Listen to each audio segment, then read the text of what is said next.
How's it going, guys? aRenG Live here, and today, as you can see, we're going to be farming Alexis Rhodes Lvl40. I am in the process of trying to make Cyber Angels, so I've heard Cyber Angels are really OP. I kind of figured they were because they are the closest to like the newest archetype. They're actually from Arc 5 or Arc V, whatever you call it, with the pendulums. So they're on par with pendulums. But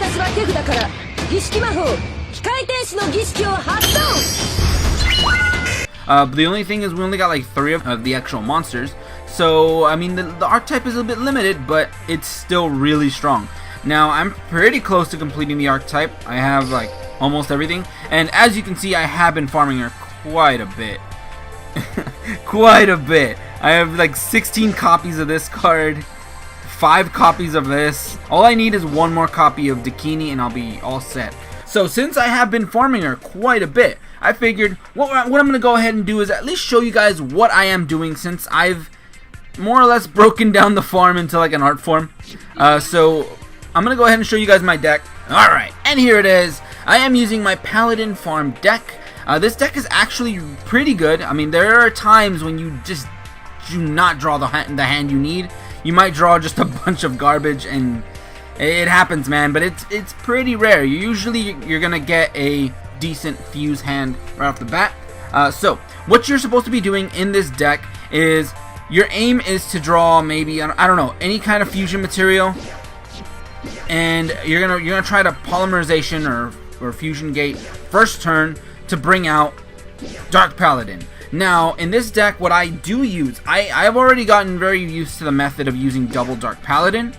You can use Dark Flare Knight, but it's been so long that I've used it that I forgot how it works.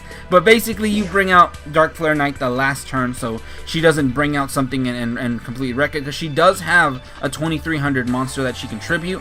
So just be aware of that. You don't want to summon a 2200 monster, because she will kill it. Another thing is, it's got to come out in defense position because of her other Cyber Gymnast card that can pop your cards. So you do not want to put anything in attack position. So what you're going to be doing is bringing out Dark Paladin in defense position. That 2400 defense is going to keep you safe, and then your ability to negate spells is really awesome. She doesn't run any dragons, so you're not going to be gaining any attack, so it doesn't really matter. All you need is that 2400 defense to keep you safe, and you're just going to negate every spell that she pretty much casts. So now, this deck has been floating around online, but I did go ahead and add a Sinister Serpent just because this card can be used as a pitch material. I had found out, I was trying to find out how to use it, because I know way back when I first started Yu-Gi-Oh! Playing the TCG, this card had a really OP effect where you could just, whenever it was in the grave, you had the option to add it to your hand. So you can pitch it, add it, pitch it, add it. But now it did get errataed, so it's got a new effect that makes it a little bit less broken, I guess. Which now, if you send it to the grave, you can bring it back to your hand the next turn, but you don't want to send it the turn after that, because use it twice in a row, it gets banished. So you just don't want to use it twice in a row. So, but it does add a lot of power to this deck. Basically, it adds a lot of pitch material, because normally if you did not have this, you'd be pitching a Blue Dragon Summoner, Buster Blader, Dark Magician. You'd be pitching all of these guys. You'd be pitching them all till you run out of cards, pretty much. Without further ado, let's go ahead and get started, and I'll show you guys all the shenanigans I do to go ahead and farm her. Alright, and there she is, Alexis Rhodes. So, let's see what opening hand we get. I did say that if our opening hand is going to determine our win or loss percentage. So, we got balance. Let's see what we got. Oh, we got a fusion. Alright, we got a fusion already. The thing is, we have a fusion, but we do not have a pitch. So, at this point, we might as well let her damage us. To be honest, we might as well let her damage, because we do not have a pitch. Because we do not ever want to pitch last turn cards. We do have a... Oh, actually, this might be good. If this is that spell counter card that she has... Not spell counter, spell shield, whatever. I'm going to activate. See if she negates this. We're going to see if she negates. She probably won't. Nah, she didn't. Alright, she didn't negate, which is fine, because we are trying to bait out her card at all times. I know that's it, because if she sets it first turn, that's definitely it. So for now, we're just gonna keep passing turn. and we're gonna see if we can try to bait that out somehow. We do have a few cards that can bait it out, like Emblem of Dragon Destroyer and some other crap. We could thin out our deck by activating this guy, but you know what? Screw it. We're gonna activate it. We're gonna activate it because we're already pretty safe, and if we have 2 polys, then we can pitch 1. And we can still rely on Fusion Gate for the extra fusion, so we're pretty good. And let's see what we got. Alright, so she's got the Petite Angel. Okay, so she's going to add, there it is, Ritual to hand. We do not want her activating that, so that's the one thing we're going to negate. We're going to definitely negate that. And we're going to pitch a Polymerization for it. You can only pitch 1 more. Alright, so pretty good. Now let's draw. Alright, Blue Dragon Summoner, pretty decent. Now it is, I do actually have a glossy Blue Dragon Summoner, and that's because I upgraded it with the card trader. We're going to wait. We're going to pass on summoning the Blue Dragon Summoner because I want to amass more cards in hand, more pitchable cards at least. We have the Fusion Gate, pretty good card to draw. Now we're going to keep passing. So now I can pitch that Polymerization safely, and I want to activate Fusion Gate when I do have a fusion. So for now, I can go ahead and summon him. Alright, so we're going to attack into one of the 1800 defense monsters. I've already played her enough to know what they are. So we want to take a little bit of damage. We want to see if she tributes for Cyber Prima. Yep, there it is. Alright, so we're baiting her out completely, dude. Alright, so she would have blown up the fields there if there were fields, so that's why I didn't activate Fusion Gate. If they're face up. So now we get to thin out our deck a little bit more. Add that. Ooh, we don't even have a Dark Magician yet. We do have the Prismatic, but it doesn't matter. You never use the Prismatic, so you don't get the points for it. So let's see what we got. Oh, we got Sinister Serpent. Perfect. This thing is gonna add us infinite pitches basically. So now we could just hold all the cards we want in hand. This is my main play right now. That card she has is going to negate one of my spells. What she does is usually negate your last turn cards, which can be bad, but I found a way to live through it now. So even if she does negate, whatever. But there's always more hope when you're able to actually bait her stuff out. So I'm gonna go ahead and try activating Polymerization. There it is. Baited! Get freaking baited, Alexis! Alright, so she pitched a field spell. Awesome. So there we go. Pretty decent. Now we're gonna go ahead and wait. We're gonna wait. Next turn I'll activate Fusion Gate. Alright, we're gonna wait for the Fusion Gate. Alright, we got Emblem of Dragon Destroyer. This could have also baited it. But we're gonna go ahead and activate that now that there's nothing stopping us. And we're gonna see if we can add from the deck to our hand. Thin out a little bit more, helping us out a bit. We could pretty much do whatever we want to her now. I mean, she has no defense. She has no defense against us now.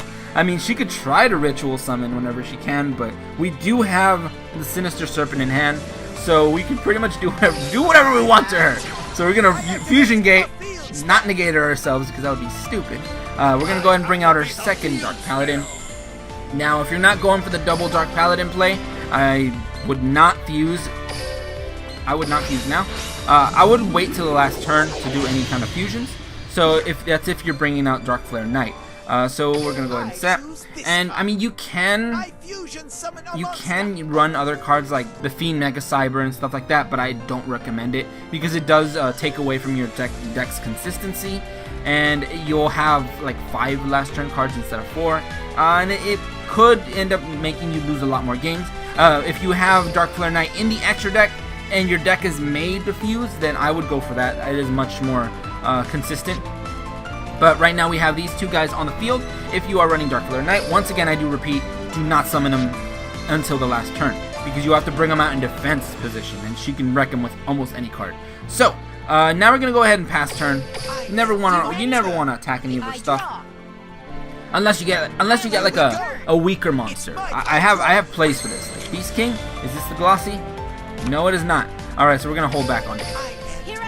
Also, we have 2,900 life points. Okay, there she goes. She's gonna activate her ritual. No, I'm not gonna let you. And we do have Sinister Serpent just for that.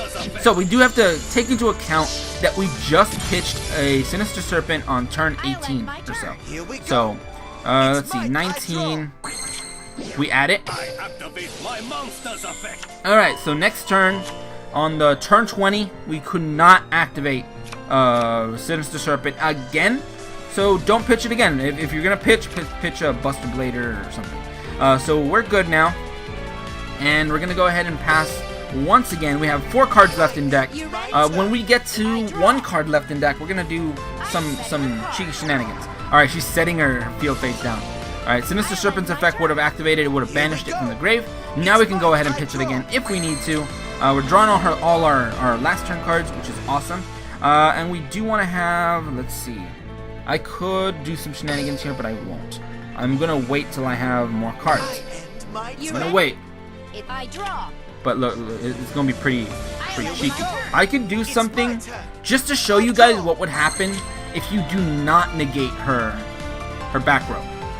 Because there are times when she is going to negate your last turn cards.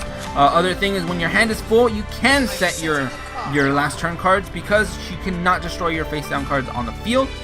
You can more or less use this deck to farm Jaden, Chaz. I haven't tried Bastion yet, or I hear Aster's like super OP difficult. I haven't tried him yet, but you can use it on Jaden and Chaz, making a few slight alterations. Alright, so what we're going to go ahead and do is just pass turn right now. We don't want to do any other crazy shenanigans. We don't want to fill up her board or anything. So, let's see what she does. Pitch. All she's doing is pitching. Alright, so there we go. We got a Blue Dragon Summoner. I'm going to go ahead and show you guys what I do in the very worst case scenario that she does not, you're not able to bait out the Spell Shield type 8 that she has set on the field. Because it does have 2 effects. It can negate your cards when they target. So when you target your monster, like with Union Attack, she can negate it. So you gotta be careful with that. Or when you activate a spell like Polymerization, Fusion Gate, Emblem of Dragon Destroyer, she can send a spell from her hand to the grave to negate and destroy it. She will use, that's the one you're aiming for. You want her to activate that one because it kind of shuts her down a bit, because sometimes she has to throw away ritual spells or field spells, and that hurts her. So that's something we're aiming for. So what we're gonna go ahead and do right now is go for some crazy wild play that's gonna lower our life points to a point where we get a bit of a higher score. So what we're gonna go ahead and do is we could bring out, I'm gonna go ahead and do this. Look, I have Beast King of the Swamps. I'm gonna go ahead and summon him. I'm gonna summon him. There's probably other plays, but I kind of want to stay within a certain range. So I'm gonna go ahead and use this guy to attack. 1800. I take 800. I'm at 21 now, and I'm gonna go ahead and pass turn. I have 1 card left, so next turn is going to be my last turn. All right, and we're definitely gonna negate that. You cannot have that card. Cannot. Alright, we're going to pitch you because that's your 4. And that gets wrecked. You have any more? No? Okay, I figured. Alright, so now we're going to get 13 to the face, which is pretty good because it puts us under 1,000. Alright. Pretty decent. Sometimes I can get myself to under, we can get add Sinister Serpent. Why not? We can put ourselves under 500, which will get us a much higher score. There are rare times when you can get yourself to 100 exactly. That does involve using your Sinister Serpent. Like if you put your Sinister Serpent in attack position, she will attack you and she'll deal 2,000 damage, because she always tries to hit you with Cyber Prima, and that is implying that she did not summon any other cards, like any other rituals. So Cyber Prima hits, you take 2,000. That's probably the most you want to take. You do not want to attack your Sinister Serpent into anything unless you're at full life points.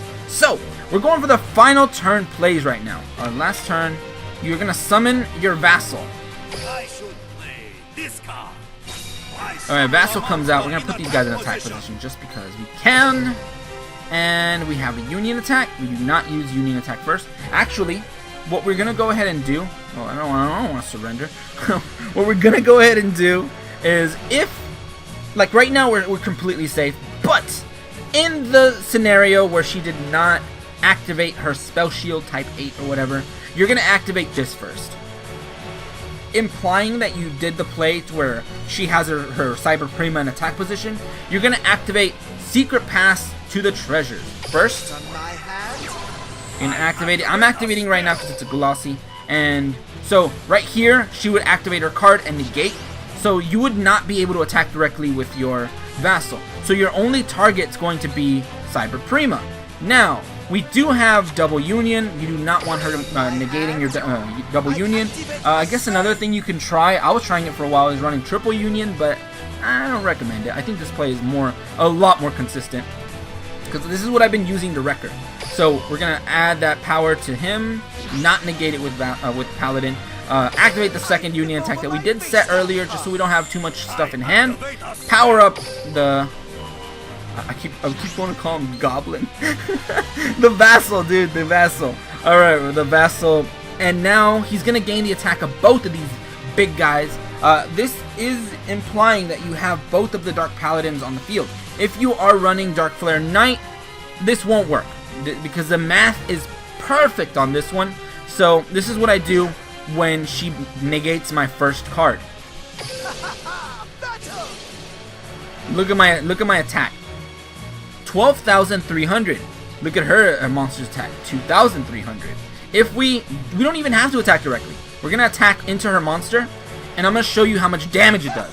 If you haven't mapped it out already, it doesn't get destroyed, but she does take 10,000 exactly, giving us game. So even if she does negate your first card, you don't have to attack directly. You can still wreck her. And this also implies that you are using Vassal. It does not work with Piranha, because Piranha needs to attack directly. So that's why I'm showing you guys a Vassal build, because I haven't messed around with Piranha at all. And Alexis is a bit tricky. Alright, so see what score we get? Probably about 8,400, 8,300. So, yep, there it is. See, I've done this enough, guys. I've farmed her a good 20-something times. I know what I'm doing. So that's how you pretty much get a decent score on Alexis level 40. I've already made a video on farming Jaden in the past, but that deck was pretty inconsistent. This deck, a variation of this deck might be a little bit more consistent, just a little bit more drawn out, but I think it should work. So, I mean, it depends. It's up to you guys. Let me know in the comment section below if you do want me to make farm videos for the other characters. For at the moment, I have an idea for Chaz and Jaden. For Bastion, I still need to mess around, but I might be trying this deck out on him and see if this will work. But Aster is probably a different story. I have to actually come up with something for Aster, because Aster is a bit different. He's a bit more difficult. And if you guys enjoyed, leave a like, share, and subscribe for more Duel Links shenanigans. But anyway, thank you guys for watching today. Have a great day, and see you guys!